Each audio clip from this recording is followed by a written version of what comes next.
От 2 години насам кредитоискателите, изтеглили кредити в швейцарски франкове, се оплакват от нарасналите вноски и невъзможността да изплащат кредитите си в тази валута. Но въпреки това повечето клиенти някак се стоически издържат на това повишение и продължават да погасяват задълженията си.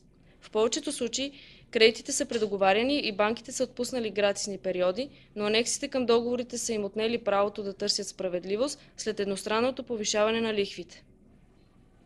Тази мода на отпускане на кредити в швейцарски франк дойде в България през Унгария, където това се превърна в много сериозен проблем и за малко не срина тяхната банкова система.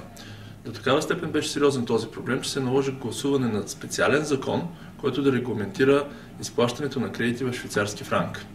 В България банките, които най-активно предлагаха този вид кредит, са Булбанк, Пиреус и Пощенска банка.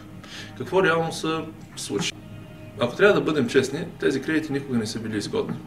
Когато за първи път ги пуснаха Пощенска банка, си направих труда да сметна с колко са по-изгодни от нормален кредит в евро или в лева и се оказа, че това е едва 0,3%, имайки предвид всички такси. Малко цифри. Ако сте изтеглили кредит в швейцарски франк през 2008 година в размер на 60 000 франка при курс лев и 20 за франк и сте си купили жилище финансирано на 90%, то покупната му цена със самоучастието от 10% е била около 80 000 лева или 40 000 евро.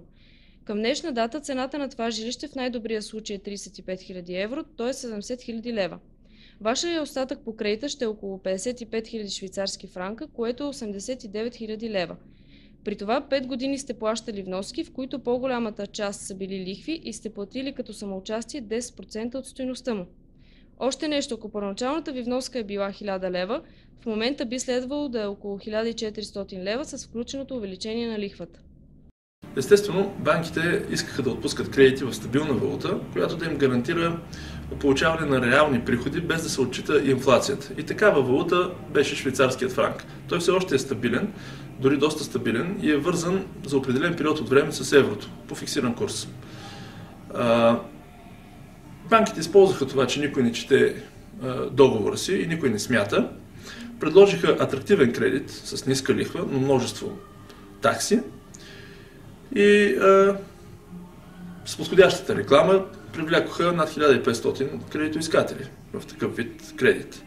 Така или иначе, който се излага да изтегли такъв кредит, в момента плаща поне с 33% по-висока вноска за жилище, което е поне на половината от стойността на това, каквото е било в момента на отпускане на кредита. Колкото по-късно вземете това решение, толкова повече пари ще сте изгубили. Естествено, не и без да се подготвите предварително, така че банката да не може да ви притиска в последствие. Много хора предоговориха кредитите си от швейцарски франк в друга валута при уж по-добри лихви. Дали обаче това не е поредната заблуда? Момента, в който ще разберете, че това не решава проблема ви, не е далеч.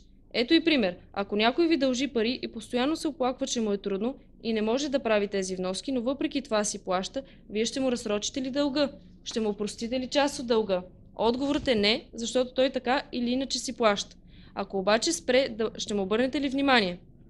За съжаление, така действа банковата система. Няма да ви обърнат внимание, докато не създадете проблем, а най-лесно това става, като съзнателно спрете да изплащате кредита си. С други думи, сметката ви не излиза, ако трябва да плащате кредита си в швейцарски франк, но това естествено си е лично решение на всички 1500 души, които са теглили такива кредити. Две неща обаче са сигурни. Първо, плащате двойно за имота, който сте купили, и второ, няма да ви обърнат внимание, докато не спрете да изплащате вноските си.